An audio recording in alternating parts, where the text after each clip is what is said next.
Hello everyone, and welcome to 102 Hours. Tonight we walk down a muddy, forgotten trail, into shadows that never really left. You're in West Memphis, Arkansas, May 5, 1993. A still, sticky afternoon. Mosquitoes hum through the trees. The sunlight filters amber across a quiet neighborhood. And three 8-year-old boys, Steve Branch, Christopher Byers, and Michael Moore, climb onto their bikes and ride off toward Robin Hood Hills. Just woods and adventure. A typical day. Only, they don't come back. You probably won't survive this without feeling something shift inside you. Not fear, exactly. Something heavier. Slower. That aching, crawling unease that wraps around your spine and settles into your chest. So, before you get comfortable, take a moment to like the video and subscribe, but only if you genuinely enjoy what I do here. Also, comment below with your location and local time. I love seeing where you're listening from. Now, dim the lights, maybe turn on a fan for that soft background hum, and let's ease into tonight's journey together. You trudge across the cul-de-sac pavement, passing homes with sagging porches and backyard trampolines. It's small-town Arkansas in the early 90s, real quiet, real normal. Until dusk comes and three families realize something's not right. The boys aren't home. Not at their friend's house. Not back from playtime. Their bikes didn't clatter into the driveway. No familiar thud of shoes on the porch. Just absence, thick and strange. By nightfall, panic takes root.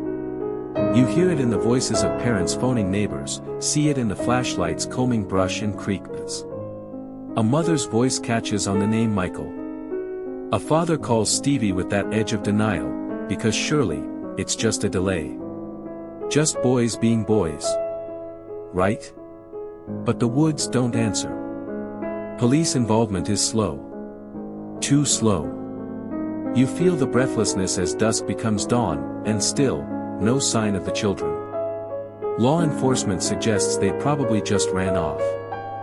Spent the night at a friend's house. You taste the bitterness of that assumption even as parents keep searching on their own. Historians still argue whether the initial response from police was neglectful or simply uninformed. The department was small, the resources meager, the protocols, vague at best. But what you see clearly, looking back, is a clock ticking too long in the wrong direction. And there's the woods. Robin Hood Hills, as the kids call it. A patch of tangled trees, crisscrossed by trails and trickling creeks, wedged between neighborhoods and a truck stop. It's a place that feels innocent by day and ominous by night. Fringe researchers have pointed out that the name Robin Hood Hills often attracted local legends, whispers of hidden fires, shadowy figures, and teenage gatherings under full moons. Superstitions swirled through the community even before any real darkness took root. By May 6, you stand in the hot sun near Blue Beacon Car Wash as searchers fan out again. One officer steps into a muddy drainage ditch running beneath the highway. It's barely a trickle now, but murky. Thick. He pushes through vines. Then, he sees a boy's sneaker floating. Just one. Suspended like a clue left behind. And then, the stillness fractures. They find the bodies. All three, tangled in the muddy creek bed, naked and bound with their own shoelaces. The details are immediately obscured by rumor and misreporting. Some say mutilated. Others whisper ritual. The community recoils in horror. And the whispers begin. You try not to look too closely at the scene, because it's brutal, even by true crime standards.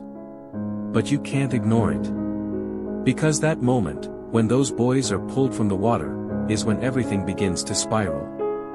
The town is grieving, but also reeling. Searching for something, someone, to blame. And in small towns, especially those wrapped tight in conservative culture, blame comes swiftly and sticks hard. This is where the true mystery begins. Not who killed the boys, but how three other boys, completely unrelated, would end up caged for the crime. As the sun sets that evening, you sit with the families, numb and disoriented. Police tape stretches across muddy terrain. The media descends. Local news vans park along muddy shoulders. And behind it all, an unspoken question curdles in the heat. Who would do this? And just as urgently, why? In 1993, America was in the grip of the satanic panic. You might remember the TV specials, daytime talk shows warning about cults hiding in suburbia. Pentagrams etched on lockers. Stories of sacrifices. Dungeons and dragons blamed for devil worship. It sounds absurd now, but back then, it was gospel to many. The West Memphis police were no exception. It didn't take long for someone to suggest a satanic element to the killings. The location, Robin Hood Hills, was conveniently remote. The boys were found naked. Tied. One had signs of genital mutilation. The whispers turned into full-on declarations. The killer wasn't just a murderer, they were part of something darker. There was no physical evidence. No witness. No motive. But there was fear, and fear, as history shows, will build its own monsters. In the weeks that followed, tips flooded the department. Most were noise. One came from a teenager who claimed a friend of a friend knew someone who bragged about the murders. The friend's name? Damien Eccles. And just like that, the path turned. You don't know it yet, but this is how justice begins to unravel. Not with a scream, but a whisper. The West Memphis Three weren't on anyone's radar. Not yet. But the town had tasted blood. And soon, the hunt would zero in on 3 teens who wore black, read Stephen King, and didn't quite fit in. There's an eerie symmetry to it all, 3 victims. 3 accused. A small town looking for closure. And a system ready to trade truth for narrative. You feel it now. The chill that rolls in not from the crime, but from the decisions that follow. The boys are gone. But the damage is only beginning. You wake up the next morning to a different town. The air feels heavier. Quiet in all the wrong ways. Flags hang low. Neighborhoods buzz with speculation and paranoia. Everyone's eyes dart sideways. What secrets could the neighbors be hiding? The news spreads like wildfire. 3 third-grade boys, brutally murdered and dumped in a wooded ditch. By now, the story has taken on its own shape, no longer facts, but impressions. Fear, mostly. Grief, second. And under it all, a hunger for justice that doesn't care who gets devoured. The drainage canal where the bodies were found, called Devil's Ditch by locals, is already becoming a place of whispered legends. Some say the water was cursed. Some insist they saw lights in the trees, or strange chalk marks days earlier. The imagination runs wild. And in that frenzy, myth becomes evidence. Police at the scene quickly latch onto a narrative they feel fits the horror, satanic ritual. The bindings. The nudity. The mutilation of one child's body, though improperly documented, is already seen through the lens of evil. Not violence. Not trauma. Evil. This is where your skin starts to itch. Instead of methodical forensic investigation, you witness police bending the scene to fit an assumption. No blood at the ditch. Must have happened somewhere else. No drag marks through the forest. Maybe they were carried. No footprints. No problem. Logic starts to give way to the need to believe the worst. Mainstream history notes this moment as one of the darkest intersections of poor police work and satanic panic. But this wasn't isolated. Throughout the 80s and 90s, America endured a cascade of wrongful convictions rooted in fear-based theories. From the McMartin preschool case to the satanic ritual abuse trials, suspicion often trumped science. But something about West Memphis made it worse. The community was small, heavily religious, and riddled with economic struggle. You feel that underlying desperation. When people feel powerless, they cling to meaning. Even if it's terrifying. Especially if it's terrifying. Meanwhile, rumors swirl. The devil did it. A cult is among us. Maybe they're killing animals too. Someone swears they saw black robes in the woods. Someone else says a teen with long hair once tried to hex their dog. You see the stage being set. It's not about the victims anymore. It's about the fear they left behind. Within a week, police begin to focus on teens. Not criminals. Not ex-cons. Just misfits. You know the ones. Kids who draw skulls on their notebooks. Read and write. Listen to Metallica before it was socially safe. The ones who hang out at the skating rink but don't really skate. Enter Damien Eccles. 17 years old. Pale. Black clothes. Sharp features. Articulate. Diagnosed with depression and known to read books about Wicca. Immediately, he becomes the focus. He's not just different, he disturbs people. His confidence reads as arrogance. His reading list reads like a confession. There's no evidence. None. But to the detectives, Damien just feels right. Like the villain in a movie. And they don't need fingerprints or blood spatter when you've got the look. Quirky detail. Damien once wrote in his journal that he believed in spiritual energy. That phrase, scribbled in a teenager's notebook, would later be called proof of his occult leanings. As if being curious about the unseen is reason enough to lock someone away. Police bring in Damien for questioning. And since every great witch hunt needs accomplices, they start scanning his circle.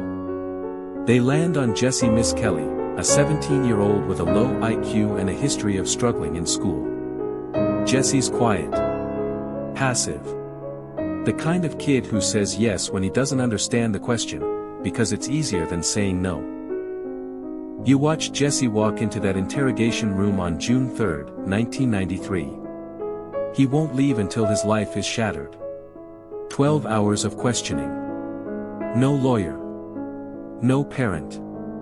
Just grown men hammering him with leading questions, promises, and pressure. The audio recording you do hear. It's only the last 45 minutes. Everything before that, conveniently unrecorded. And finally, a confession. One that changes. Often. One that includes time frames that don't match the known facts. Jessie says the crime happened at noon. The boys were still in school. Then it was evening. Then around dark. He says they used a knife. No knife is ever found. He names Damien and Jason Baldwin as accomplices, two boys he barely knew. Historians still argue whether Jessie's confession was intentional manipulation or innocent compliance. Either way, it becomes the cornerstone of the prosecution's case. But here's the thing, you already feel the weight of injustice setting in. The confession is riddled with errors. Jessie contradicts himself. Misses key details. But none of that matters. Because the public doesn't want nuance. They want closure. The moment that tape is played for the police chief, he reportedly says, "We got M." Just like that. As if catching the devil's crew was as simple as pressing record. And you can't help but wonder, if a confession is broken in half a dozen places, is it even a confession? Or just a script someone was pressured to recite? In the days that follow, Damien, Jason, and Jessie are arrested. Shackled. Paraded on local news. And the town breathes a sigh of relief. They got the monsters. Case closed. But you feel that slow, creeping horror. Because you know the real monsters, the ones who killed those children, are still out there. And three teens, guilty of nothing but looking strange, are about to face the full force of a justice system built more on fear than fact. The story isn't about the crime anymore. It's about the myth. And that myth is growing. You step into the heat of early June, and West Memphis feels different now. The neighborhood streets have gone silent, but it's not peace, it's pressure. The kind of hush where everyone's listening, peeking behind curtains, watching each other more than ever before. There's this pulse behind the town now. Like something sacred was broken, and they need it fixed fast. And fixing, in their minds, means punishing someone. The police got their confession. A shaky, meandering, often inaccurate one from Jesse Miss Kelly. But it doesn't matter. It sounds right to enough people. It feels right. The town is no longer searching for truth, they're searching for certainty. Even if it's wrapped in lies. Now you're watching West Memphis descend into something darker. It's not chaos. No, it's worse than that. It's order. A kind of order so sure of itself, it no longer checks the facts. Here comes the media. News trucks roll in like a parade, cameras, mics, vans with satellite dishes like metallic mushrooms sprouting overnight. This isn't just a local tragedy anymore, it's a national horror story. And horror sells. Teen Satanists sacrifice children in wooded cult ritual. That's not a fringe tabloid headline. That's the tone of mainstream coverage. Local papers echo police reports without question. Reporters talk about Damien's cold stare, Jesse's vacant eyes, and Jason Baldwin's stone-faced silence. These boys aren't kids anymore. They've become caricatures. You start noticing the town turning against them with frightening speed. Parents whisper that they always knew something was off about Damien. Someone claims Jason once drew a pentagram in shop class. Another says Jesse talked to a stray cat for too long behind the roller rink. Fringe detail. A local minister goes on air to describe heavy spiritual oppression around the crime scene. He says he felt the presence of demonic energy, tangible, physical pressure. He claims that only true believers could feel it. That quote circles among churchgoers like gospel. And you sit there, wondering how fear twisted grief into superstition. Damien becomes the face of evil. His black clothes. His long hair. His poetry, misunderstood and sinister sounding in court. A high school dropout with a troubled past and a taste for dark fiction, he's the perfect villain if you ignore, well, everything else. You glance over at Jason Baldwin, only 16. Smart. Quiet. Good grades. He has no prior record. But he's Damien's friend, and that's enough. Guilt by association. A tragic echo of Salem. And Jesse? Still confused. Still inconsistent. But now locked into a story he doesn't fully understand, let alone believe. Historians still argue whether the prosecution truly believed in their own theory, or whether they rode public pressure into the courtroom like a tidal wave. But one thing is certain, you're about to witness a trial that feels more like a play. They call it satanic panic, but it's really just fear in a suit and tie. Court proceedings begin, and you notice something strange, the evidence is threadbare. No fingerprints. No blood. No DNA. No eyewitnesses. Not a single strand of hair or drop of fluid connects the three teens to the crime. But prosecutors lean into symbolism. They parade Damien's journals, filled with sketches and occult references. They point to Jason's Metallica t-shirt like it's a crime scene photo. They remind the jury, again and again, that these boys were different. Dangerously different. During voir dire, potential jurors are asked about their views on Satanism. Not murder. Not evidence. Satanism. The courtroom begins to look less like a legal venue and more like a stage for moral panic. You can't look away. The judge allows dubious experts to testify. One man claims to be a cult specialist, having earned a mail-order degree in occult studies. He tells the court that the murder scene matches typical satanic ritual patterns, even though trained investigators previously said otherwise. He describes phases of the lunar cycle, ceremonial nudity, and symbols of sacrifice. Never mind that no symbols were found. Or that the crime didn't happen on a significant occult date. But who's keeping track? Not the jury. Meanwhile, the prosecution tightens its grip on Jesse's confession, even as it falls apart under scrutiny. Remember that part where Jesse said the boys were killed at noon? That they were tied with rope, not shoelaces. That one was choked with his hands. None of that fits. And yet, the confession stays. Edited. Trimmed. Sanitized to fit the story. The media doesn't help. Reporters repeat the state's narrative with breathless urgency. Damien isn't a misunderstood teen anymore, he's a devil worshipper. The kind your mother warned you about. The kind that kills kids. People love monsters.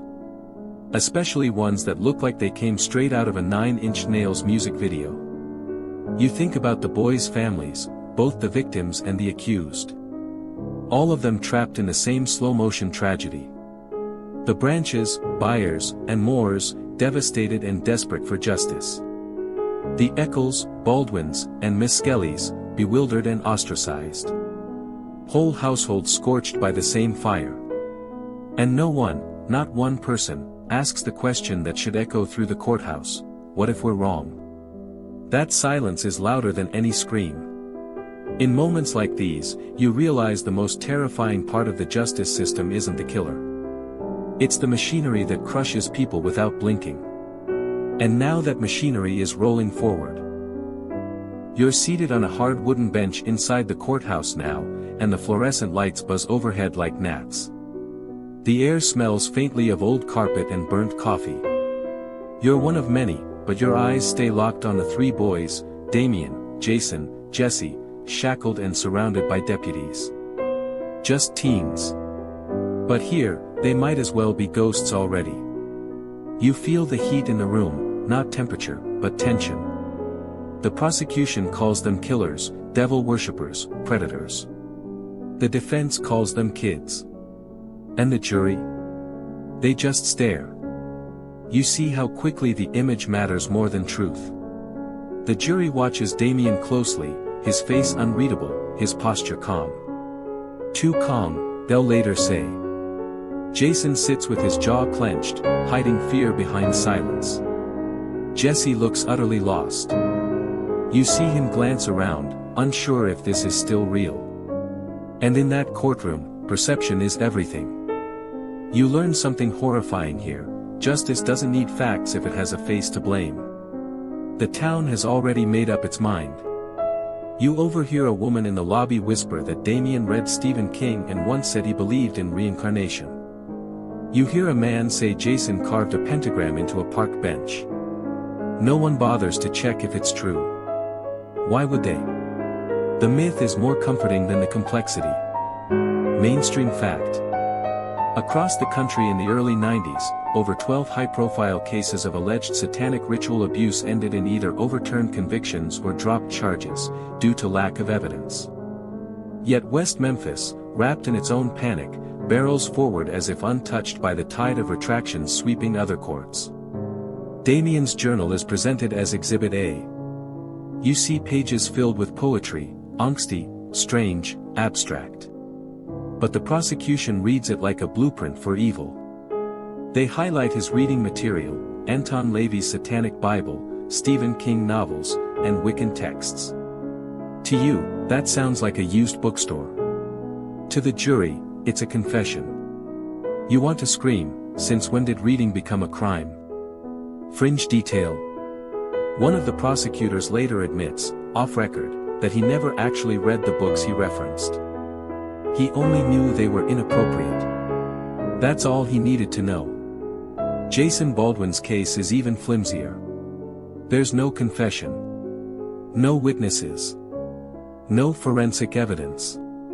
Just his friendship with Damien and the fact that he wore black. Oh, and he once helped a friend skin a deer. The prosecution calls that experience in mutilation. A stretch? Try a canyon. But when fear enters the courtroom, reason exits through the back door. The strangest part. The evidence against the boys is purely symbolic. But the physical evidence, bloody clothing fibers, DNA, points nowhere near them. In fact, it suggests someone else entirely. Historians still argue whether the investigation was driven by incompetence or intentional tunnel vision. Maybe both. Either way, the real clues were buried in plain sight. Take, for instance, a bloody man seen stumbling into a restaurant bathroom on the night of the murders. Witnesses say he looked panicked, tried to wash off, and left clothes in the trash. The report? Buried. The clothing? Lost. And you're left wondering, how much truth disappeared in those first few days? Back in court, the confession tape plays again. Jesse's voice trembles.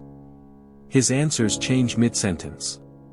He says he saw the boys being killed, then says he left before it happened. He claims Jason was there, then says maybe not. He says Damien struck the first blow, then recants. Over and over. Even the judge acknowledges the inconsistencies. But he allows the confession in anyway. A jury, he says, can decide whether it feels true. Let that chill you, feels true. At this point, you realize the trial isn't about justice. It's theater. A play written in advance, with costumes, characters, and a neatly drawn villain. And the audience is eating it up. News anchors line the sidewalk outside. Reporters scribble headlines with words like sacrificial and demonic. Some even sketch court drawings with devil horns over Damien's silhouette. You think it's satire, until it runs on the evening news. The courtroom becomes less about what happened, and more about what people fear happened. You notice how the jury flinches when Satan is mentioned, but yawns when forensic experts speak. When a pathologist explains the wounds could be caused by post-mortem animal activity, the prosecution cuts him off. They show pictures instead. Graphic ones. Designed to horrify. It works. Somewhere in that courthouse, the truth is bleeding out. The defense tries to build a case, but it's hard to argue when the prosecution isn't playing by the same rules. Facts are treated as distractions. Doubts are dismissed as weakness. And the idea that 3 teenagers might be innocent? Unthinkable. Why? Because if they're not guilty, then the real killer is still out there. And no one in West Memphis is ready to face that possibility. So they lock it down. They lean harder into myth. Damien is no longer a teenager, he's the mastermind. Jason is his loyal follower. Jesse is the witness. And you realize, you're watching a miscarriage of justice in real time. The trial barrels forward like a runaway truck. Objections fall flat. Witnesses contradict themselves. The defense runs out of resources. And the prosecution polishes its closing argument with a line that still stings. Evil walks among us. And today, we stop it. But they didn't stop evil. They locked up 3 boys who didn't do it. And the real horror? The town applauds. You don't breathe as the verdicts are read. You're not even sure you can. The courtroom is still, but it crackles with tension so thick it tastes like metal on your tongue. The jurors file in, stone-faced, eyes downcast. You know what's coming. Everyone does. They find Jesse Kelly guilty of 1 count of first-degree and 2 counts of second-degree murder. He's sentenced to life in prison plus 40 years. Jason Baldwin is found guilty of 3 counts of capital murder. Life without parole. Then Damien Eccles, he's also found guilty on all 3 counts. But for him, the punishment is death. Death. The room exhales, like it's finally finished a long, painful breath. Not in relief. In resignation. In certainty, however misplaced. You look over at the families of the victims, some nodding. Others weeping. It's complicated. Grief never moves in a straight line. And the West Memphis Three? They barely react. Damien smiles, softly. Later, he says he didn't want to give them the satisfaction of breaking him. Jason looks stunned. He's still 16. And Jesse? He just looks confused, like he still doesn't fully grasp what just happened. Outside the courthouse, the crowd erupts, not in protest, but in satisfaction. People cheer. Strangers hug. And the media? They declare it a victory against evil. Justice has been served, one anchor says with glossy hair and a perfect smile. You feel sick. But deep down, even now, cracks are forming. Because beneath the relief, a few people are starting to ask questions. Why was the confession so inconsistent? Why was there no physical evidence? Why were expert testimonies dismissed so easily? And most of all, why did the court lean so hard on fear, instead of fact? Mainstream history will later call this a defining moment in modern wrongful conviction awareness. But back then? It's a sealed deal. Damien heads to death row. Jason is sent to a maximum security prison. Jesse, too, after briefly appealing, he's resigned to the system now. You follow Damien through the gates of Varner Unit, Arkansas's most notorious prison. He's locked in a cell the size of a bathroom. Solitary confinement. 23 hours a day. 1 hour of recreation in a cage not much bigger. He reads. Writes. Meditates. But you can tell, something inside him changes. He's no longer just a teen in black. He becomes a symbol. Fringe detail. Damien writes a journal on scraps of paper, smuggled out through letters and visits. In one entry, he describes dreaming about floating above his cell and seeing stars, only to wake up crying. Not because it was sad, but because it was beautiful. He says it reminded him he was still human. Meanwhile, Jason and Jesse adapt in different ways. Jason, ever the quiet one, keeps to himself. He earns his GED. Works in the prison's law library. He refuses to take a plea deal, because he refuses to say he's guilty. That stubbornness becomes a kind of armor. Jesse. He struggles. His low IQ and passive nature make him vulnerable. He's often isolated, occasionally targeted. But he keeps to his story, more or less. Over time, he recants. Then flip-flops. Then recants again. His confusion isn't just frustrating, it's tragic. A kid manipulated by a system that never really explained the rules. Historians still argue whether Jesse's confession was a product of coercion or something darker, desperation to please, trauma, even fantasy. But in prison, there's no room for debates. Just walls. The years pass. Appeals fail. Motions are denied. And the public? They forget.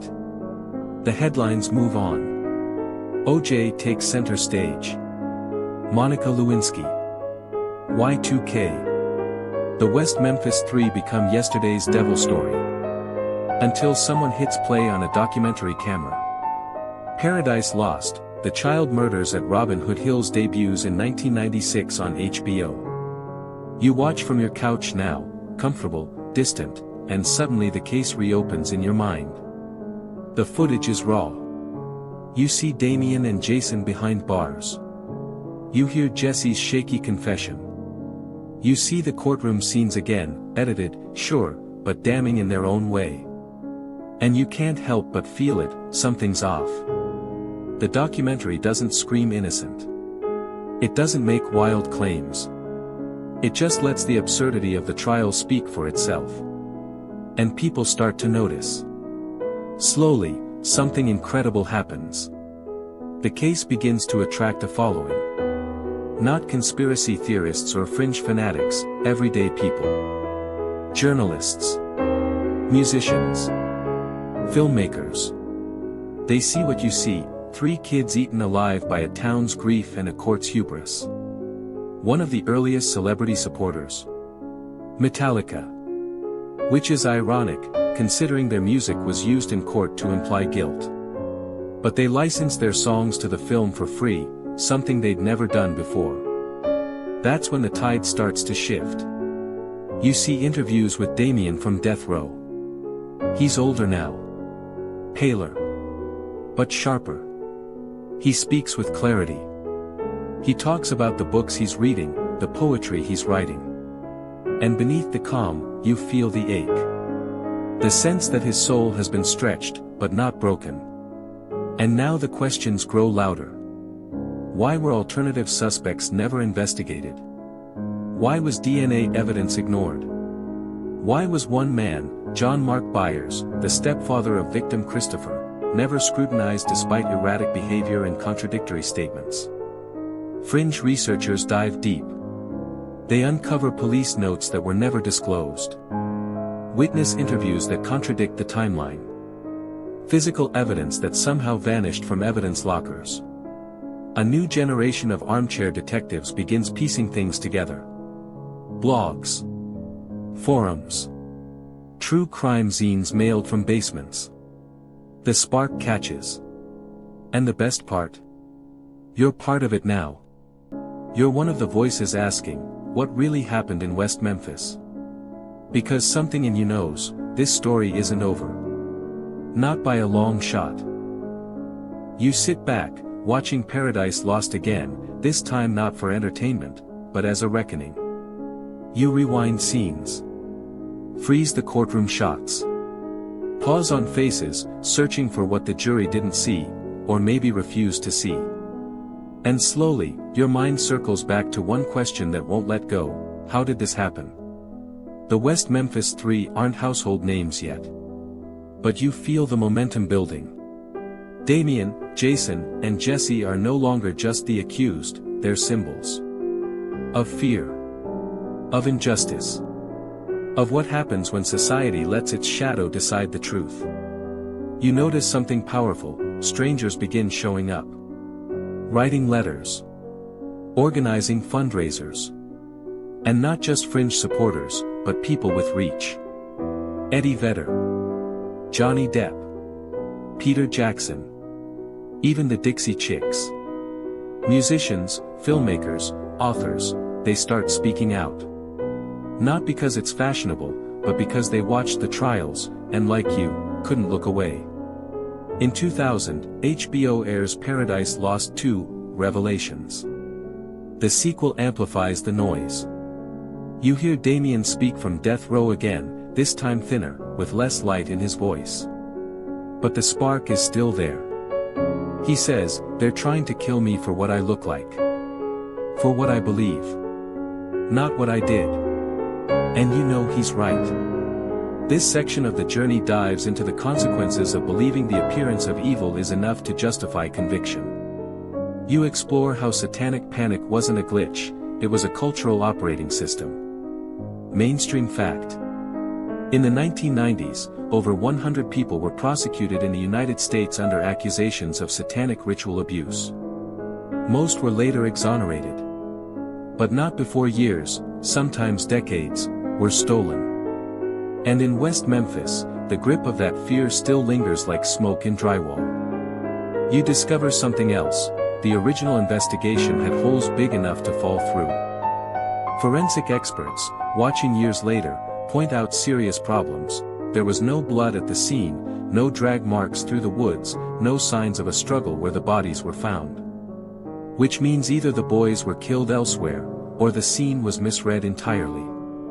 One fringe detail still debated: the injuries to Christopher Byers. Early reports stated his genital mutilation was ritualistic. But forensic reanalysis in later years strongly suggested it was caused by post-mortem animal activity, specifically turtles, which are common in that drainage area. Yes. Turtles. Historians still argue whether that detail was deliberately ignored to protect the ritual theory, or if it was simply lost in the fog of grief and panic. Either way, it's devastating. A critical clue, swallowed whole by myth.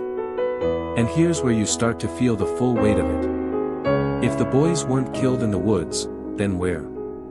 If Damien, Jason, and Jesse didn't do it, then who did? And why wasn't anyone looking? You start hearing the name John Mark Byers more often. The stepfather of Christopher Byers. A man with a fiery temper and a flair for performance. He speaks at vigils. He gives interviews. He cries on camera. But behind the scenes, his behavior is erratic. He gave a knife to one of the HBO filmmakers, a knife with blood traces. He later claimed the blood must have been his own, from a cut he didn't notice. But testing couldn't rule out his stepson as the source. That should have made headlines. It didn't. You learn that police never took Byers' behavior seriously. They dismissed concerns, citing grief. Which, sure, makes sense, until you realize they gave more scrutiny to a teenager who liked Slayer than to a man whose story kept changing. This case becomes a mirror. Every time you look at it, you see something else reflected back: injustice, bias, moral panic, and worst of all, willful ignorance. The state doubles down. The Arkansas Supreme Court refuses to grant a new trial, even as national pressure mounts. The logic? There's no new evidence. As if the original evidence had been solid to begin with. But public support grows.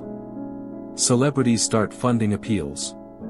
Online communities, early ones, like forums and primitive social networks, begin archiving court records, dissecting the transcripts, analyzing every inconsistency.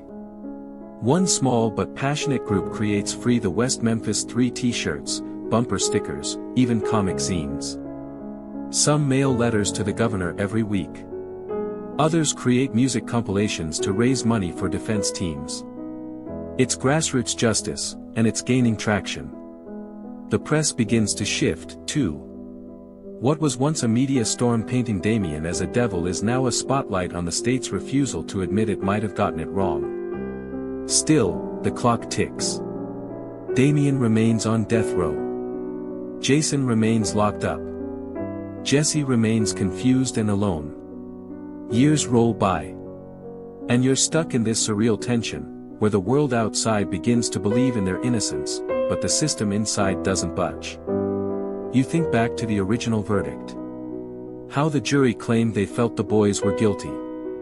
And how in America, feelings have convicted more innocent people than evidence ever did.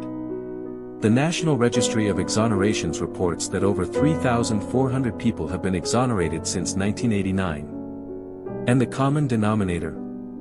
Tunnel vision. False confessions. Flawed forensic science. All present in this case. And still, no retrial. No apology. No accountability. You realize the state doesn't want to reopen the case. Not because they're certain, but because they're scared. Scared of lawsuits. Scared of headlines. Scared of what it means to admit, we were wrong. But you also see something else rising. Hope. Because out there, across the country, people who once said nothing are beginning to say everything.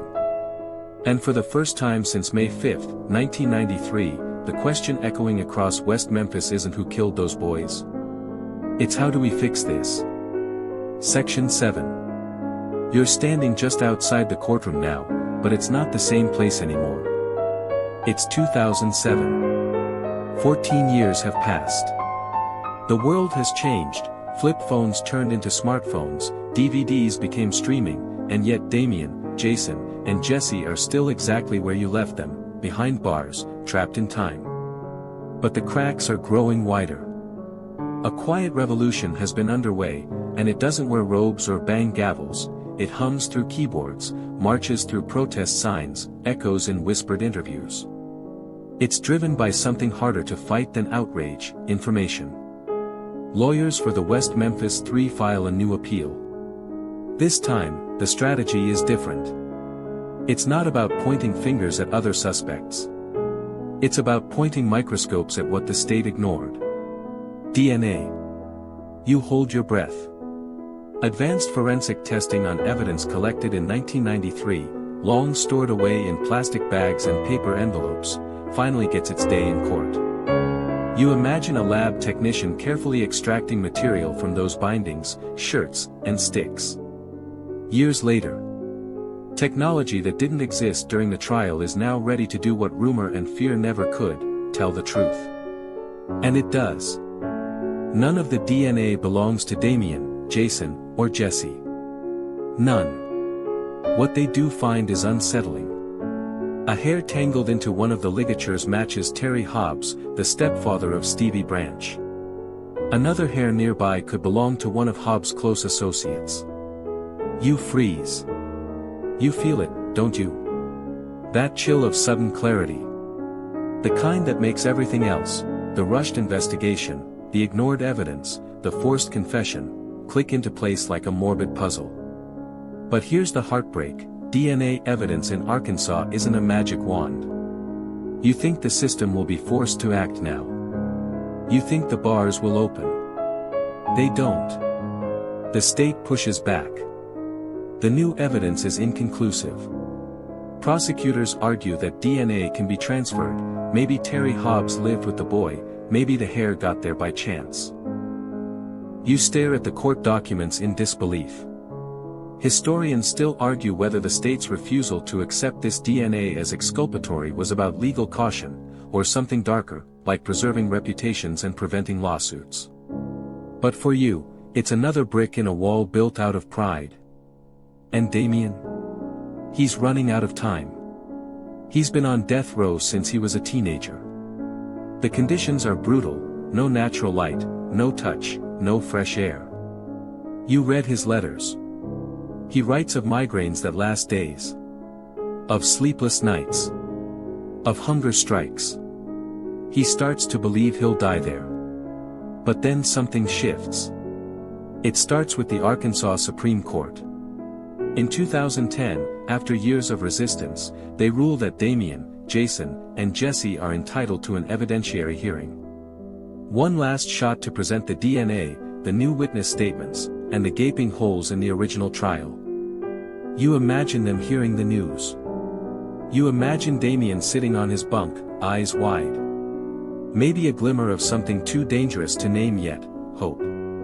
The hearing is scheduled for December 2011. You circle it in your mind like a finish line. But the state doesn't want it to happen. Why? Because for the first time, they're not in control of the narrative. Fringe detail. Just before the hearing, court insiders start whispering that some officials fear losing control more than they fear releasing guilty men. That reopening the case might unearth more than just old evidence, it might unravel careers, expose misconduct, shake faith in the entire system. And so, quietly, a backroom deal begins to form. It's called an Alford plea. If you're not familiar, it's one of the strangest legal paradoxes you'll ever find.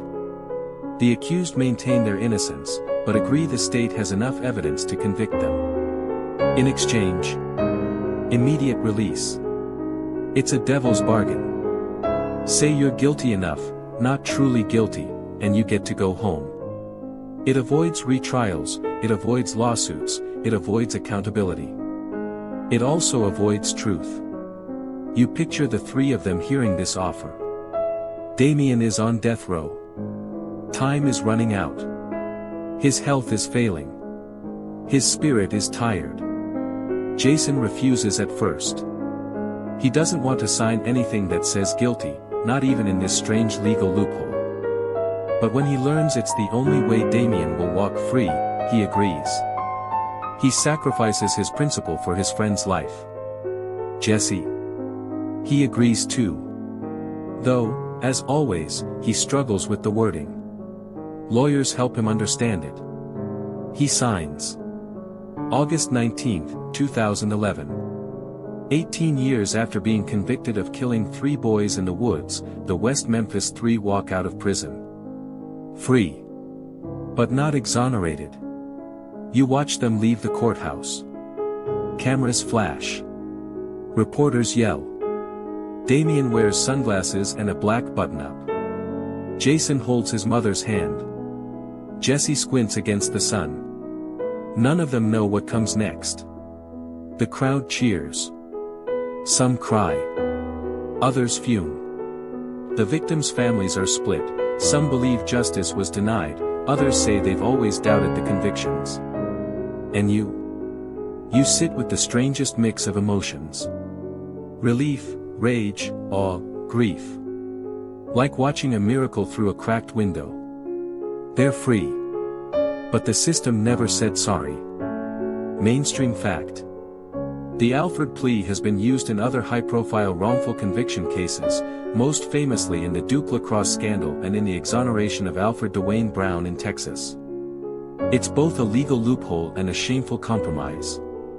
And here's what it means: even with no physical evidence, no credible confession, no motive, and new DNA pointing elsewhere, these three men are still listed as convicted murderers in the eyes of the law. Their freedom comes at the cost of their names. And that should haunt you. Because if truth has to be traded, then it was never justice to begin with. You sit quietly now, with your thoughts turned inward. They're free, yes, but it doesn't feel like justice.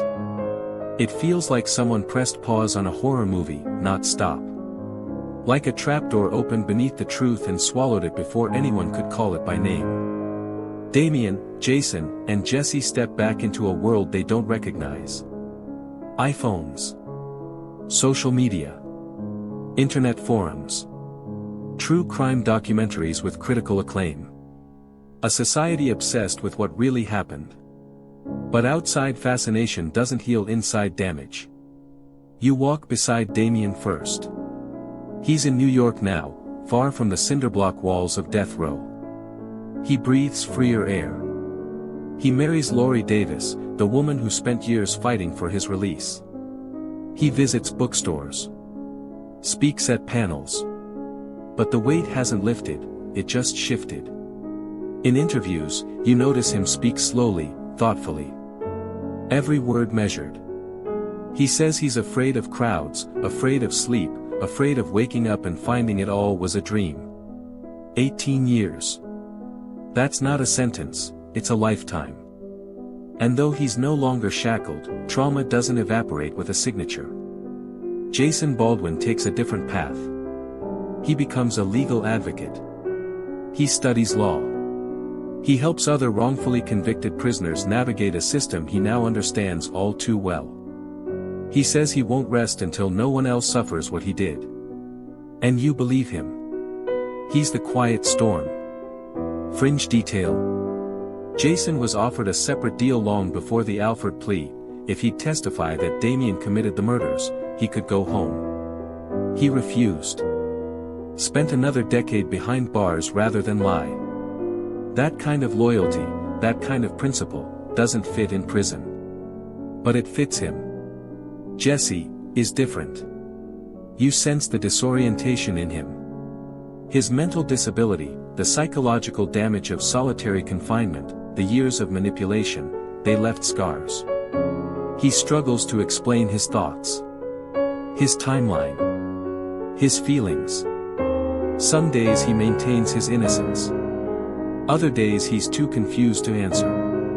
And maybe that's the most heartbreaking truth of all: the system didn't just wrongfully convict them. It rewired them. They aren't just survivors. They're relics of a broken age. You look at Arkansas, the state that imprisoned them. It never reopened the case. Never investigated Terry Hobbs. Never issued apologies or reparations. It sealed the file with 3 signatures and washed its hands. Historians still argue whether this was cowardice, calculation, or simply the natural inertia of a justice system allergic to admitting fault. But if the DNA didn't matter, and the confessions were false, and the witnesses discredited, then what's left? Just fear. And fear, as always, protects itself. Mainstream fact. In 2014, the National Academy of Sciences released a damning report on the state of forensic science in America. It criticized bite mark analysis, hair comparison, and blood pattern interpretation, all of which had been misused in past cases. The report warned of the dangers of expert testimony not grounded in scientific rigor. The West Memphis Three case didn't just fall into that trap, it practically built the blueprint. You think of those courtroom experts who testified about satanic symbols, about occult calendars, about ritualistic mutilation. None of that held water. Yet the jury drank it anyway. And no one paid the price. You shift your focus to the families of the victims, Steve Branch, Christopher Byers, and Michael Moore. 3 little boys. Gone forever. Their mothers and fathers endured hell. But in the years following the release, you see a divide. Pam Hobbs, Stevie's mother, now believes the West Memphis Three are innocent. She openly questions the investigation, her former husband, and the case's direction. She says she was misled. But others remain convinced. Some of the Moore and Byers families speak of betrayal, of feeling abandoned by the justice system twice. First when their sons were murdered, and again when the killers, at least in their view, walked free. There is no comfort in this part of the story. Only grief that stretches in both directions. Fringe researchers point to one final thread, the original timeline. The boys were last seen at around 6 p.m. on May 5, 1993. They were reported missing later that night. But police didn't begin a full search until the next day. What if something crucial happened in those hours? What if someone saw something and stayed silent? Historians still argue about the window of silence. Whether the real killer slipped through the cracks while the town focused on the wrong suspects. Whether vital clues were trampled or ignored. The crime scene wasn't secured. Evidence wasn't catalogued properly. Witness statements weren't taken promptly. The truth may have died in that gap. You realize what this case truly reveals isn't just a failure of law, it's a failure of imagination. They couldn't imagine that 3 poor boys in black weren't guilty. They couldn't imagine that a grieving stepfather might be suspicious. They couldn't imagine that they, the justice system, the adults in charge, might be wrong. So they clung to a story. And they sacrificed 3 more boys to finish it. You sit in silence, and it hits you, it wasn't about justice. It was about control. Section 9. You're sitting in a narrow prison cell again, only this time, not physically. In your mind, you drift behind those metal bars. The clank of the locking door echoes in your ears even though it's been years. You don't need to imagine what it's like anymore, because you've spent 8 sections in the dark with the West Memphis Three, and now, you live it with them. You watch them grow up behind bars. Damian Eccles, age 18 at the time of sentencing, now 34. You see him in photos, his face longer, eyes darker. He learned to survive on death row not by hardening, but by escaping into the mind. He studied Buddhism.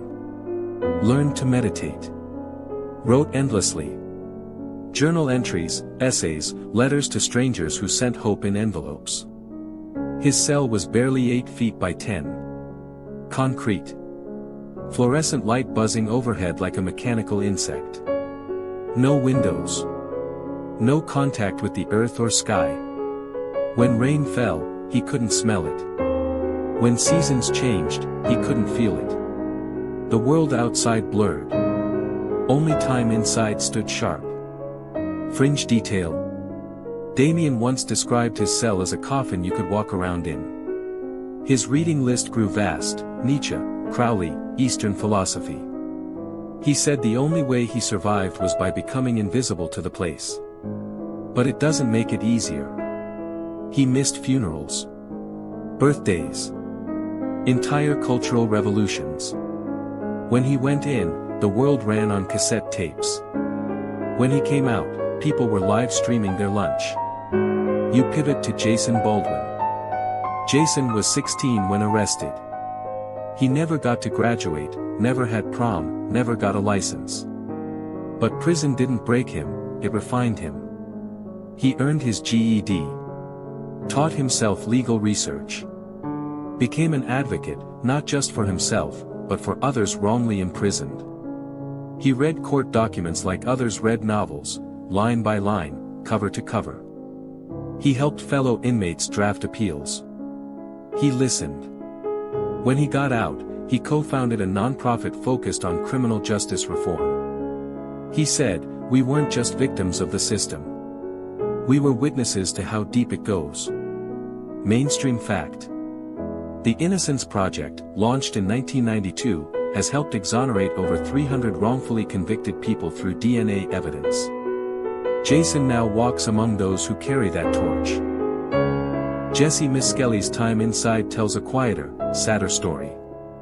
With an IQ of 72, Jesse struggled to navigate the legal system, let alone the prison hierarchy. He was often isolated, partially for his protection, partially because he didn't understand how to follow rules that changed by the minute. He told his lawyer once that he wished he'd never opened his mouth to police. Then later, he told a prison counselor that maybe the confession was true, because he couldn't remember. Trauma and manipulation do that, they sow confusion so tightly into your memory that it strangles your own truth. You sit with Jesse during those long nights. Alone. Lost. Waiting for something, anything, to make sense again.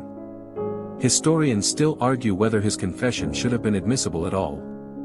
His intellectual disability, the absence of a parent or legal counsel, the leading questions, all combine into what many legal scholars consider a textbook example of a coerced confession. And it was the linchpin of the case. You can't ignore that. You shouldn't. What gets you, though, is how they managed to endure. Not just survive, but endure. Damien, in letters, wrote that he dreamed of stepping barefoot on grass again. Of drinking cold root beer. Of opening a window. I used to dream about a door, he once wrote. Just a door. Nothing special. Just being able to walk out of it. You think about how many things you take for granted. How quickly your world could shrink if fear and prejudice decided your fate. In 1994, while the rest of the world watched Forrest Gump and groaned about dial-up internet, Damien was placed on death watch. Twice. The first time, because Arkansas filed the paperwork for his execution date. The second, when he was moved to a holding cell closer to the chamber. Both times, it was rescinded. But both times, he thought it might be real. You imagine him lying awake at night, staring at the ceiling, listening for the sound of footsteps. You imagine the silence after a fellow death row inmate is taken and doesn't return. That silence. It lingers. Fringe detail. Prison staff called Damien the quiet one. He rarely talked. Never caused fights. He became something of a ghost in the system, a presence that haunted, but never provoked. Jason, meanwhile, was kept in general population. He had to navigate gangs, guards, and the daily tightrope of survival. He kept his head down. He didn't get tattoos. Didn't pick fights. Just read. Studied. Waited. Jesse disappeared into the system. He never wrote long letters. Never gave eloquent interviews. But his story haunted people all the same. And it wasn't just the 3 boys behind bars who served time. Their families did, too. Damien's mother, Pam, fought the system relentlessly. Spoke at rallies. Sat through court hearings where her son was called a monster. Jason's mother, Gail, visited faithfully, aging in the prison visitors' lounge. Jesse's father, a quiet man with his own demons, cried during his son's sentencing, and then fell into silence. The victims' families served their own sentence. One without parole. Every day was another reminder that someone had taken their children, and the truth, whatever it was, remained buried. You think of Christopher Byers, Stevie Branch, and Michael Moore, not just as names in a court record, but as boys. 8 years old. With bikes. With favorite cartoons. With best friends and loose teeth and dreams of growing up. They never got that chance. And in a horrible twist of irony, neither did the West Memphis Three. For nearly 2 decades, 3 sets of lives were frozen in amber, 1 in memory, and 3 in steel cages. All because a town, and a system, needed the story to end quickly. You can't forget that. You shouldn't. Because justice delayed may be justice denied, but wrongful conviction? That's justice betrayed. You find yourself now somewhere between grief and clarity. The facts are clearer than ever. The story, no longer just one of tragedy, has become one of transformation. But still, you can't shake the growing tension. The feeling that justice was only half served, if at all. Outside the prison gates, the case is becoming a movement. It starts with fans of Paradise Lost, sure. Then the bloggers. Then the artists. But now, it's doctors, lawyers, scientists, scholars.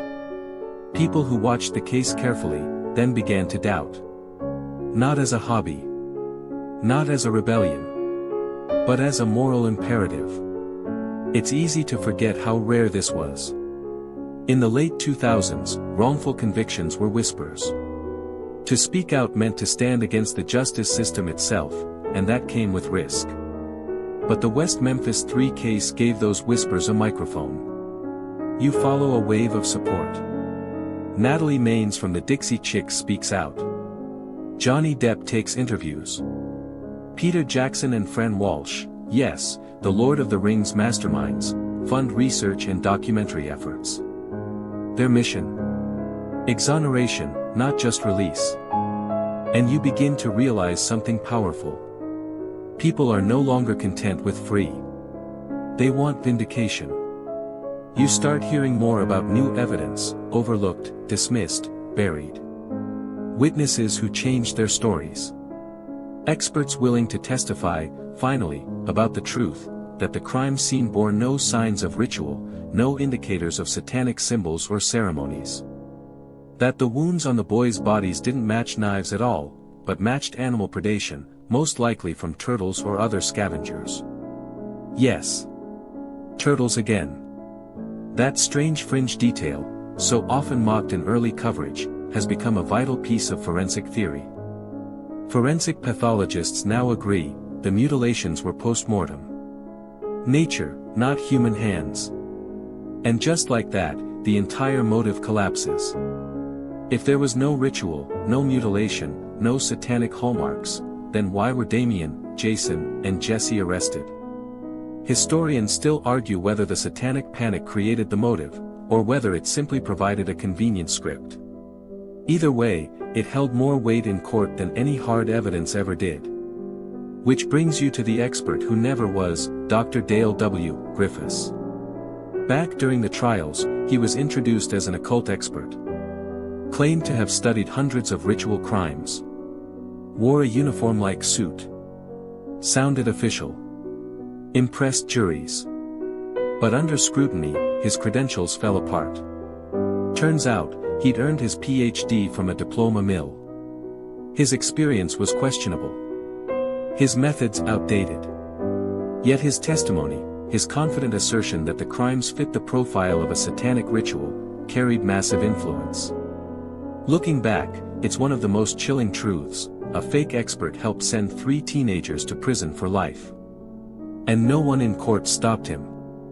You think about that the next time someone tells you the system works. Out in the world, Damien starts writing books. Life After Death becomes a bestseller. He appears in interviews, speaking softly but firmly. He says he's not angry. Just tired. Just focused on healing. He's also still fighting. Because his conviction still stands. In Arkansas's records, he's still a murderer. So is Jason. So is Jesse. The Alford plea means they're free, but not innocent. It's a legal compromise that, while life-saving, continues to gnaw at their reputation. And as long as their records stand, the real killer walks free. You turn now to Terry Hobbs. He was never interviewed during the original investigation. Never brought into court. Never placed under oath. Yet his hair was found on the ligature binding one of the boys. Witnesses claim he was seen looking for Stevie that night, hours before he told police he even realized the boy was missing. Then there's the neighbor, who swore she saw Hobbs calling the boys from his porch that evening. Another neighbor said they heard screams near the woods. These statements were known. But they weren't pursued. Why? Fringe detail. When Hobbs finally testifies years later, during a civil deposition, not a criminal trial, he dodges questions, contradicts himself, and fails to account for hours of missing time. Still, prosecutors never bring charges. You can't say Hobbs did it. But you can say the police never ruled him out, and that's enough to sour your stomach. Because when law enforcement stops asking questions, you have to ask, were they trying to solve the crime, or just close it? Mainstream fact. In 2013, a Department of Justice report listed tunnel vision as one of the top 5 causes of wrongful convictions in America. The West Memphis case is now cited in some legal textbooks as a textbook example. And this isn't just an Arkansas story. This is everywhere. It's a story of how a bad investigation, plus a moral panic, plus a public desperate for resolution, can add up to tragedy. Not just for the victims, but for anyone close enough to be blamed. You think back to those kids, Damien, Jason, and Jesse, on trial in oversized suits, trying to look like adults. Remember that? Remember Damien staring at the jury as they sentenced him to death, knowing he'd just been erased? You carry that moment now. Because now, the public isn't satisfied with silence. They want to reopen the case. Petition for pardons. Fund new investigations. Demand accountability.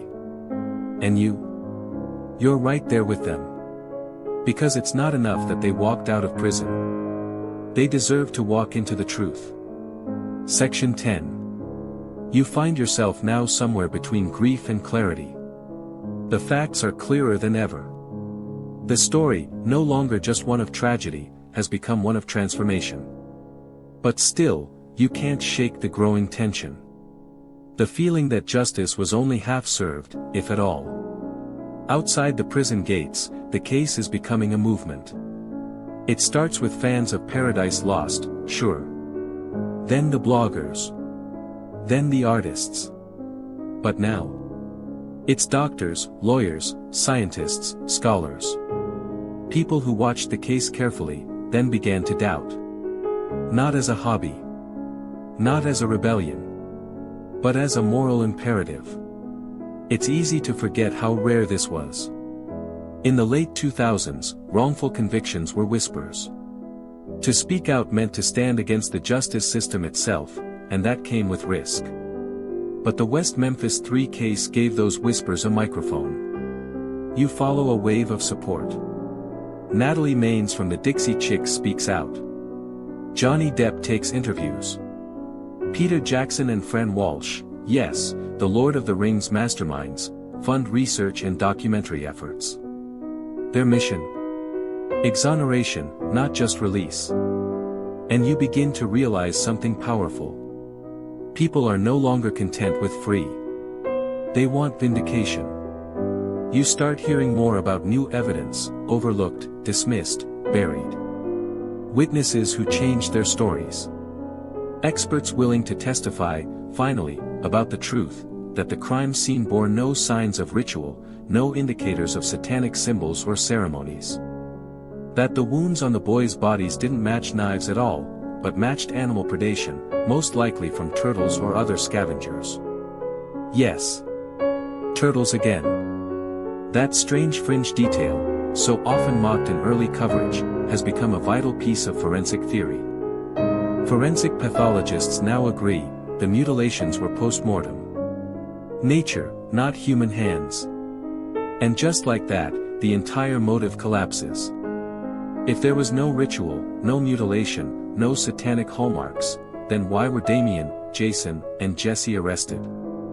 Historians still argue whether the satanic panic created the motive, or whether it simply provided a convenient script.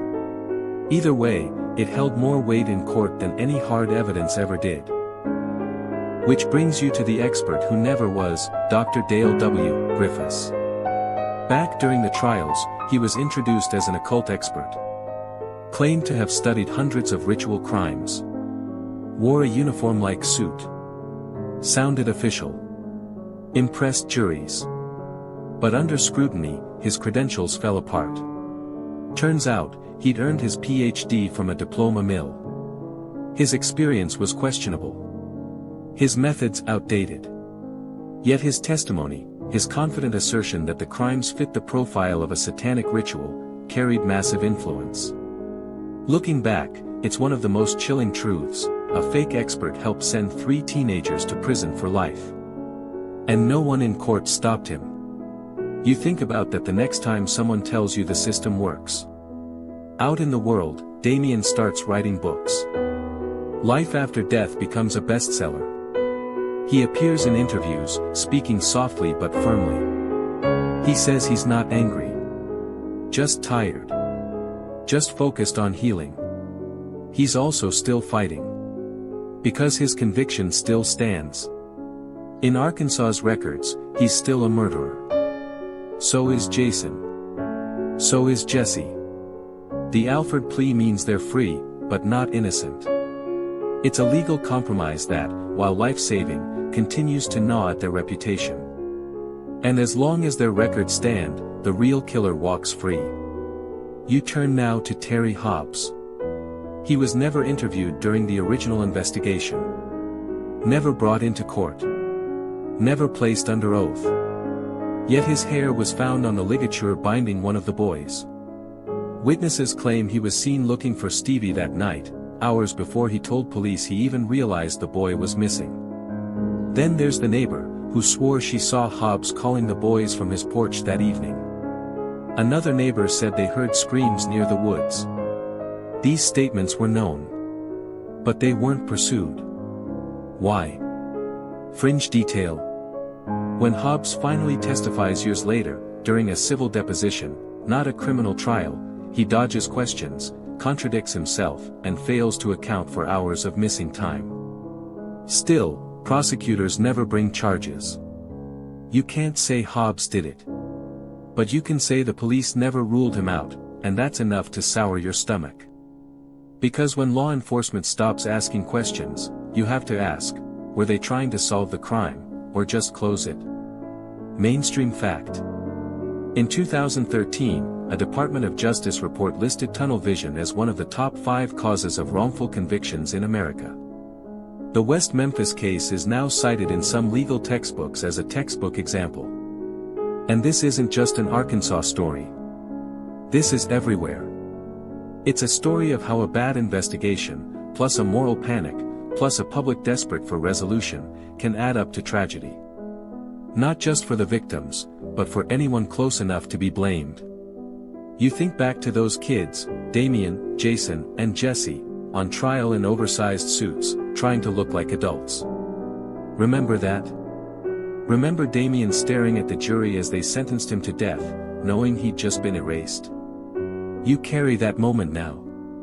Because now, the public isn't satisfied with silence. They want to reopen the case.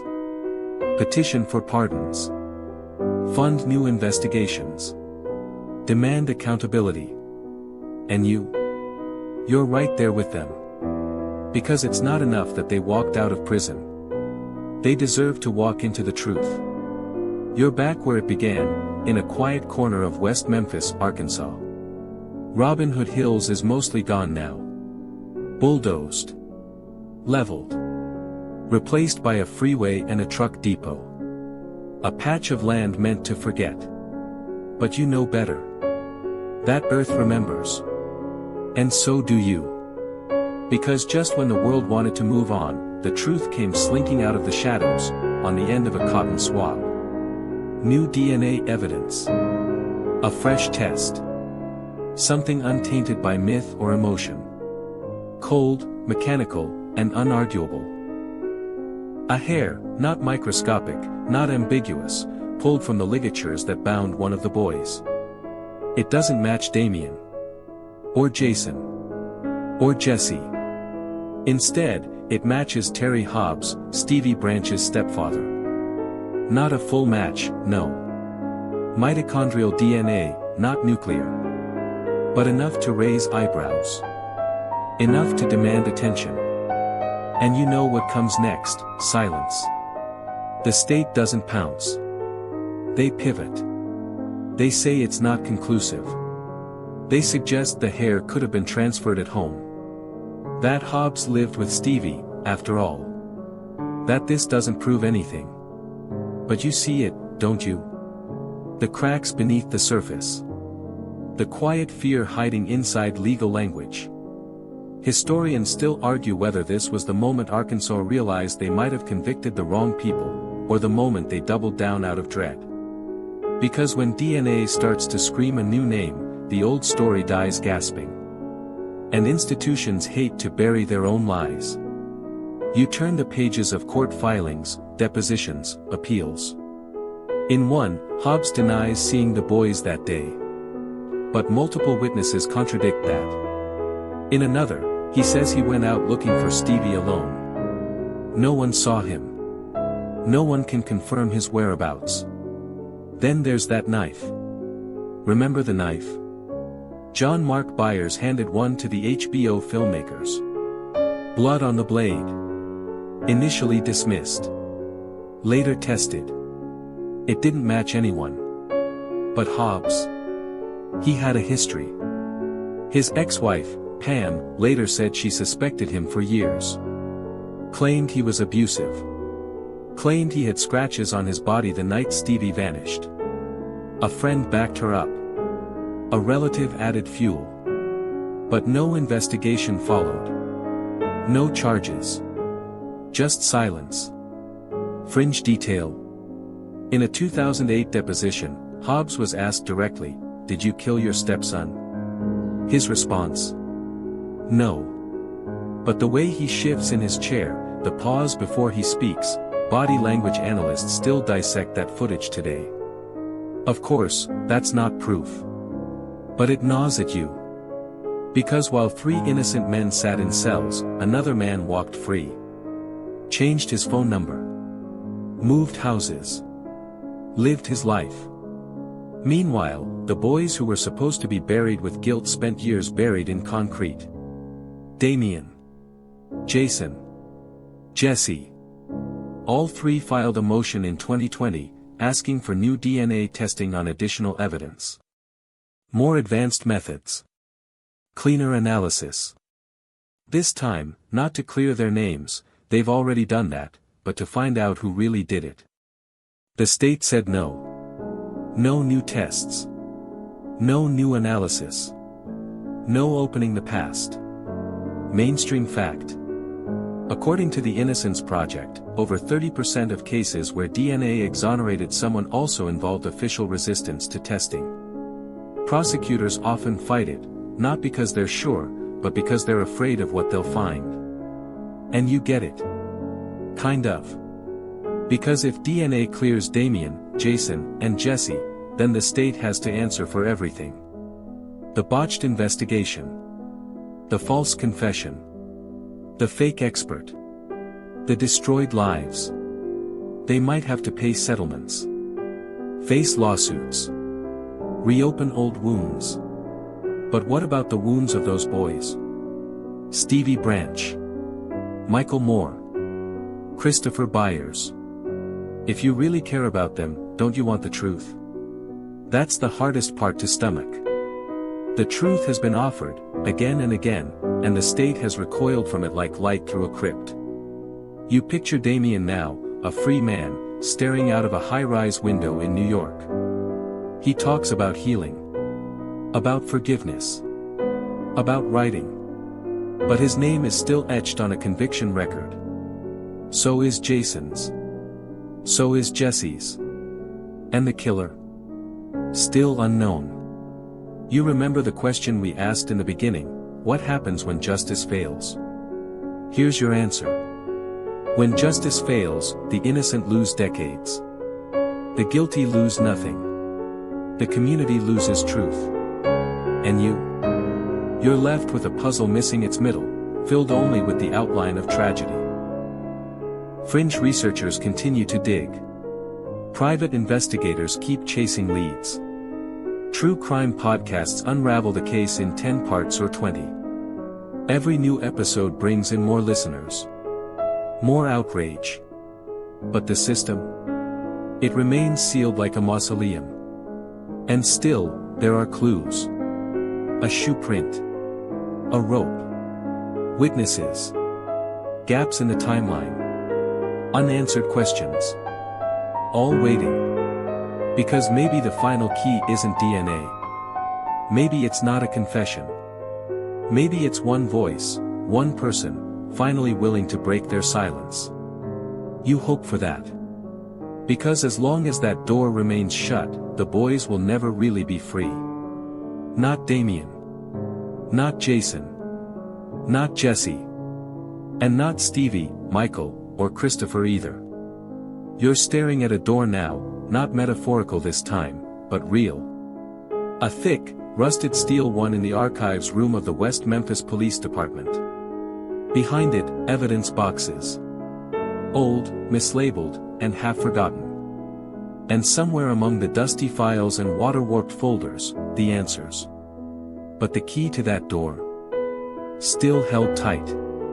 Because even after all this time, all the documentaries, all the outcry, Arkansas won't fully reopen the case. Not yet. And here's why that matters. Because new evidence doesn't just exist, it begs. It pleads. It cries out in fibers and timestamps, in scratches and stains. And the more it's ignored, the louder that silence gets. Let's talk about that evidence for a second. There's a pendant. Covered in blood. Found at the scene. But not tested until years later. There's also a tree stump marked with what some believe are scratch patterns, maybe from animals. Maybe not. That, too, was barely examined. There's even lost evidence, photographs, autopsy notes, pieces of clothing, that simply disappeared over time. Some never logged. Some misplaced. Some rumored to be tossed away. Fringe detail. One detective claimed, years later, that officers at the original scene weren't wearing gloves. Touched everything. Stepped in the water. Handled the boys' bikes with bare hands. Contamination from the start. Historians still argue whether this was incompetence, indifference, or desperation to appear in control. But the result? A case held together by duct tape and folklore. And yet, the Alford plea put a lid on it all. That's the part that twists the knife. Because in legal terms, Damien, Jason, and Jesse can't sue. The plea blocked them from financial compensation. No lawsuit against the state. No civil claims. No reparations. Not $1 for 18 years lost. They walked out with freedom, but not with justice. And that's a word you feel folding in on itself. Justice. You want it to mean restoration. Accountability. Healing. But in this case, it feels more like a paper tiger. Empty. Loud. Ready to collapse if you breathe too hard near it. So you shift your focus. Not on what the system did. But what the people did. The movement to free the West Memphis Three didn't end with their release. It just evolved. People began fighting for broader reform. New legislation. Transparency. Proper handling of confessions from juveniles or those with intellectual disabilities. Mainstream fact.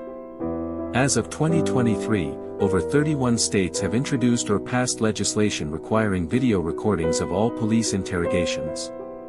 A change spurred in part by cases like Jesse Miskelly's. It's small. But it's something.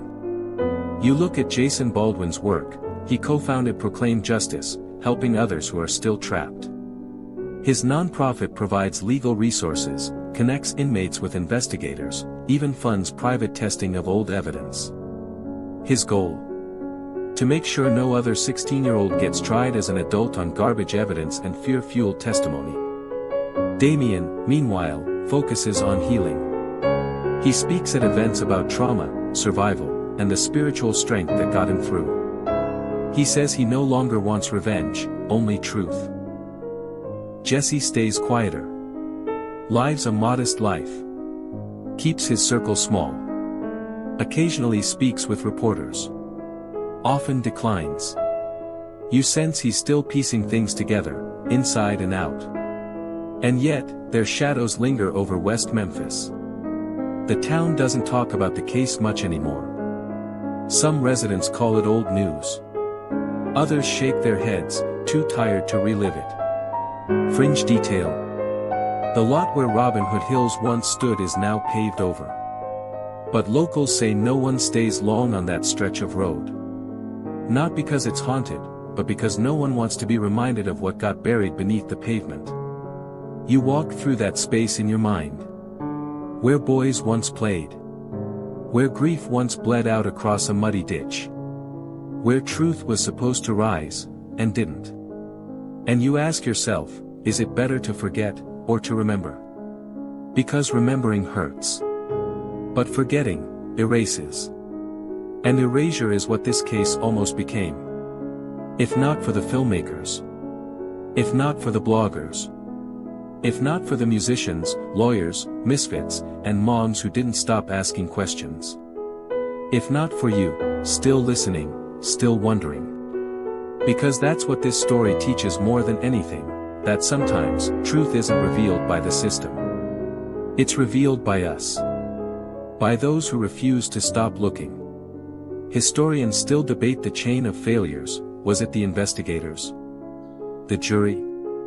The prosecutors? The judges? But the truth is, it was all of them. And that's what makes the system dangerous. Because it wasn't just one broken part. It was the whole machine. You sit with that now. Not in despair, but in understanding. And maybe, just maybe, understanding is how we start to fix it. You're holding a strange piece of paper now, the Alford plea. Signed in careful, quiet handwriting by Damien, Jason, and Jesse. Just a few lines of legalese. A single document that trades prison walls for open skies. But at what cost?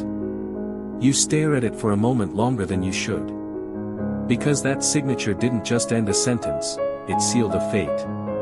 The Alford plea says, we don't admit guilt, but we recognize the state has enough to convict us. It's a chess move. A checkmate without victory. A truth whispered, not shouted. And behind it lies the reason you still can't sleep at night when you think about this case. Because this wasn't exoneration. It was negotiation. Let's be clear, this wasn't their idea. This was the state's way out.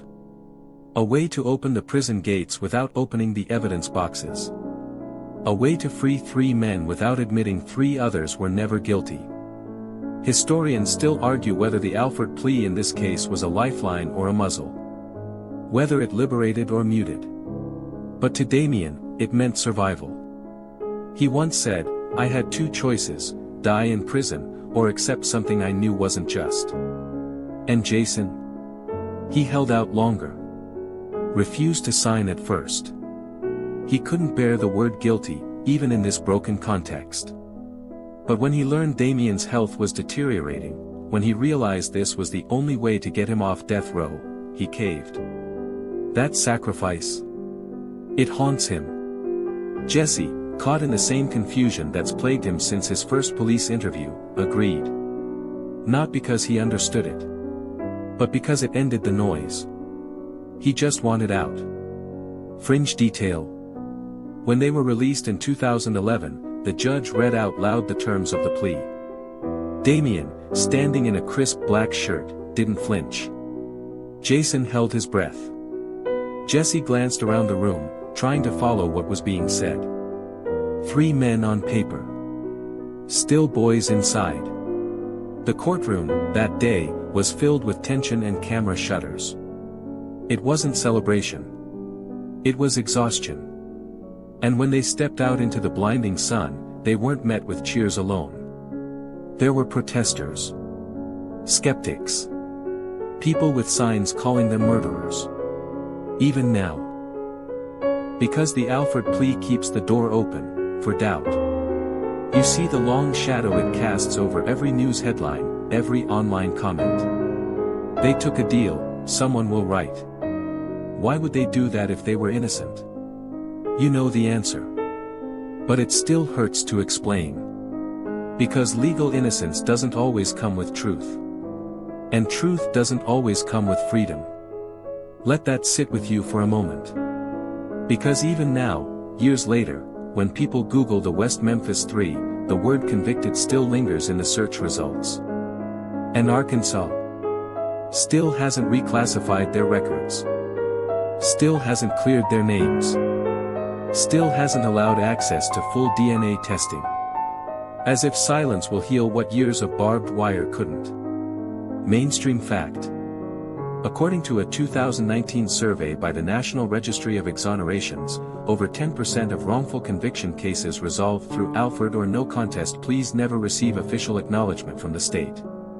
Which means free doesn't always mean innocent in the eyes of the law. You think of Damien, giving interviews, attending book signings, trying to live. He's articulate, composed, but there's always a slight pause in his voice. As if waiting for someone to shout, "Murderer!" in the middle of a bookstore. He says he lives with PTSD. That it shows up in the dark. In crowded places. In dreams that smell like prison disinfectant and echo with steel doors slamming shut. Jason, meanwhile, pours himself into advocacy. He said once that he's not looking for peace. Just purpose. And you can hear it in every speech he gives to law students, in every podcast he hosts. Jesse keeps his world small. Trust is hard-earned for him now. He avoids interviews. Stays close to home. When asked in 2013 if he feels justice was done, he simply said, "I feel like I was used." And you realize, he was. Used by a system hungry for a quick win. Used by detectives desperate for answers. Used by prosecutors who knew the confession was shaky but ran with it anyway. Used by a narrative bigger than the facts. And now, all that remains is fallout. For Damien, Jason, and Jesse, life after the plea is a strange limbo. They're no longer inmates. But they're not truly citizens, either. They can't vote. Can't serve on juries. They carry a felony record everywhere they go, like a scar on a resume. They can write books.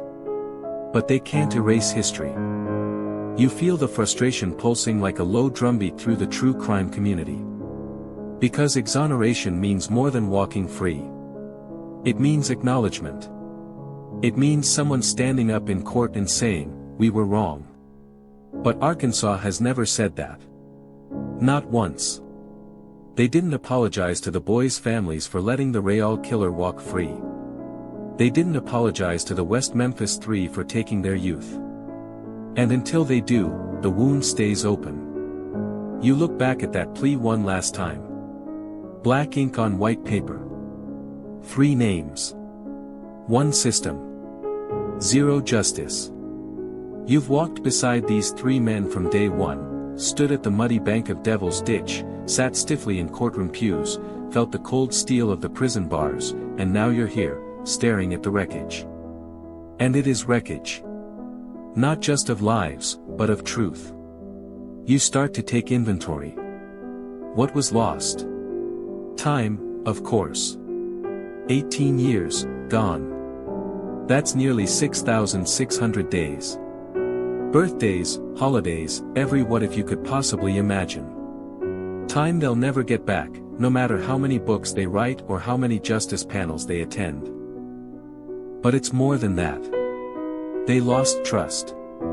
Damien lost his youth, the entire bridge between boyhood and manhood swallowed by fluorescent lights and the endless hum of death row.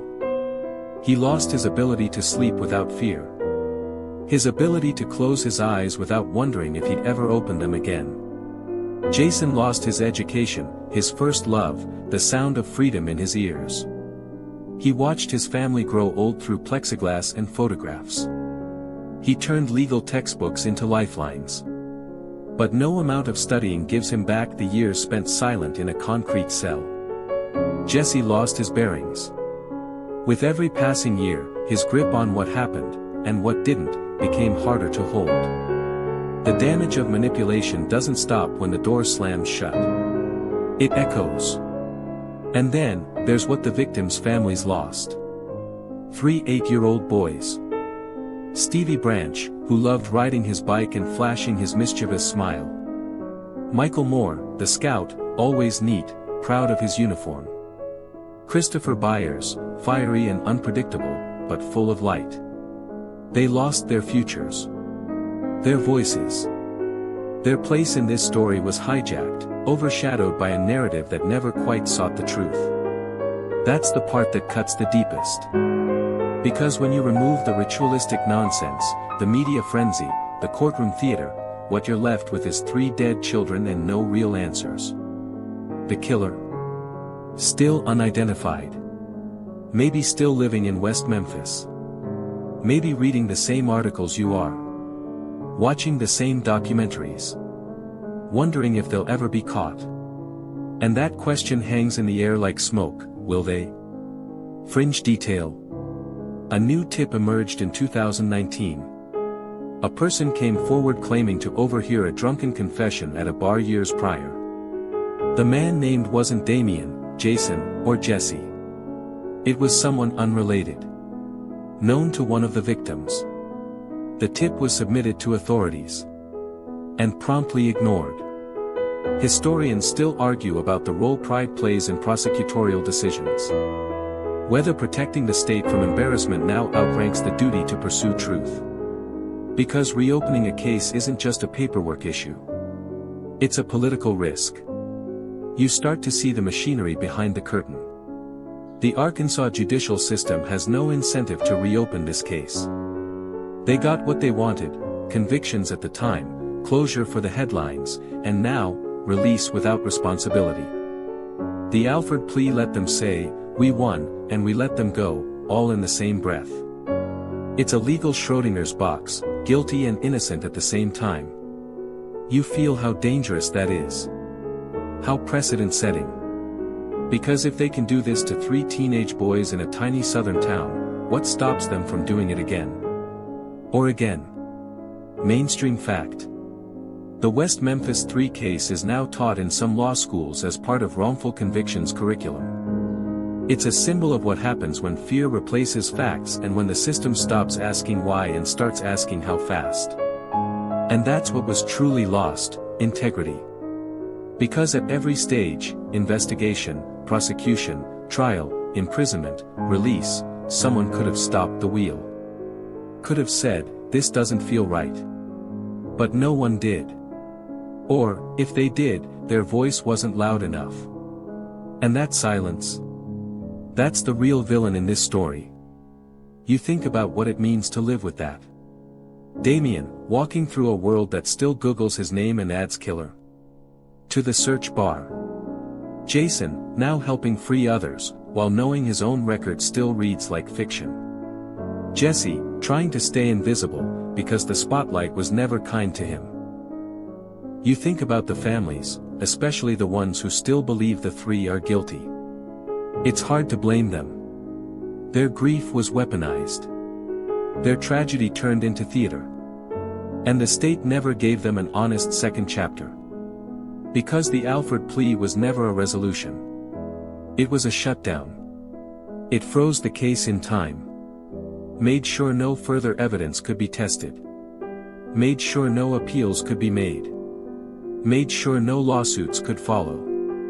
It was a full stop where there should have been a comma. Fringe researchers continue digging. New books, new podcasts, new documentaries are in the works. You wonder if the next one might be the tipping point.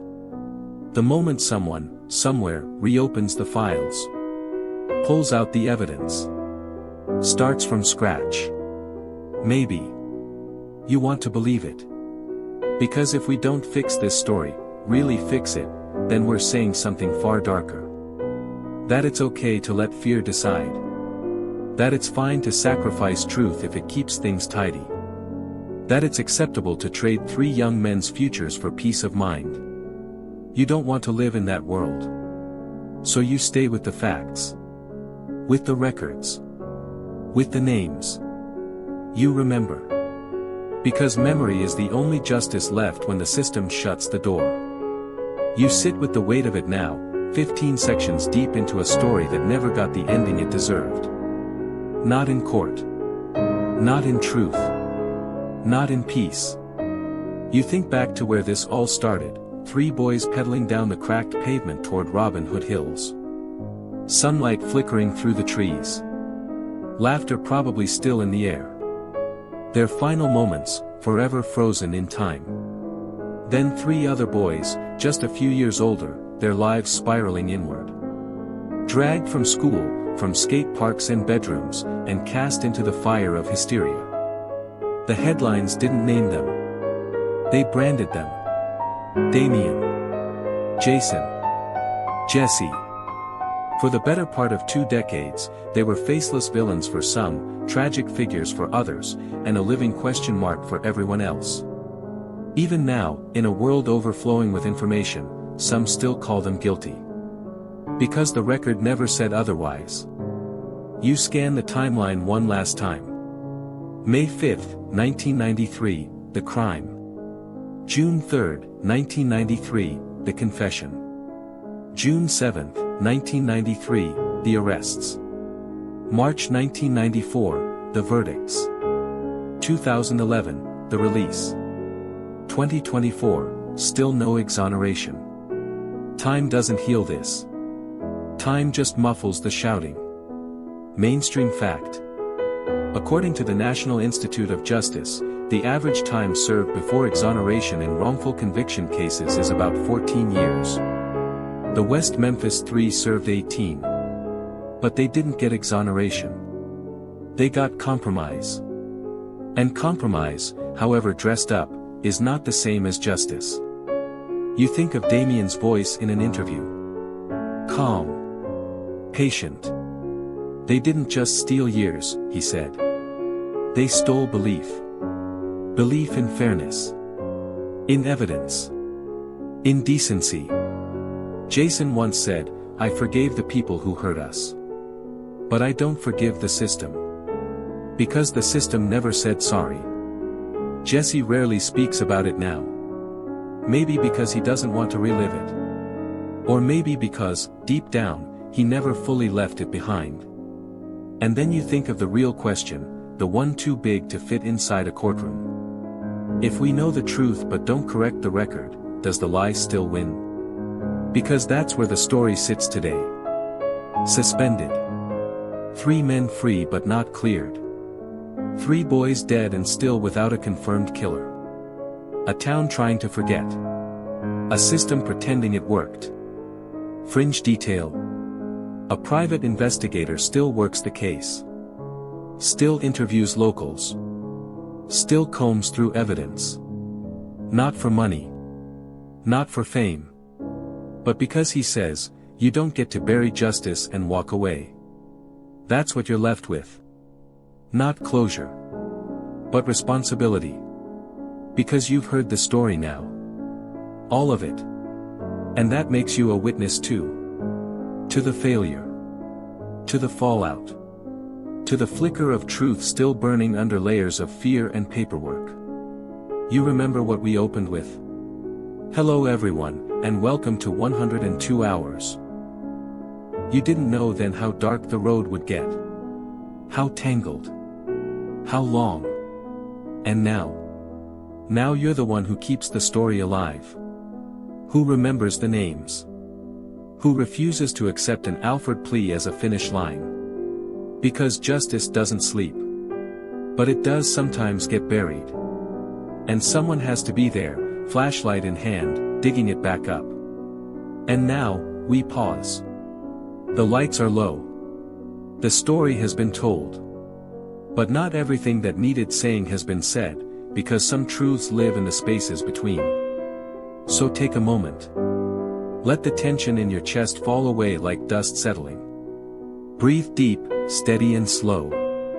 You've carried this weight for a while now, through woods and courtrooms and cells no bigger than closets. But here, in this quiet moment, you're safe. You're home.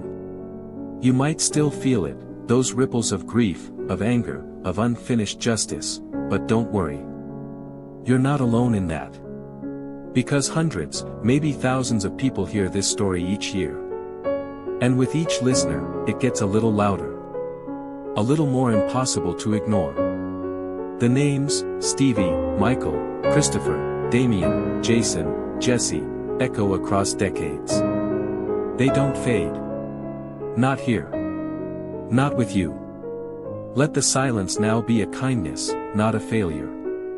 Let it hold the weight we can't yet set down. And when you finally drift off, eyes heavy, breathing slow, know that truth doesn't sleep. It waits. It watches. And sometimes, it whispers back. So for now, close your eyes. Let the hum of the night surround you like a soft blanket. Justice may not have come yet. But you've been part of the remembering. And that matters more than you know.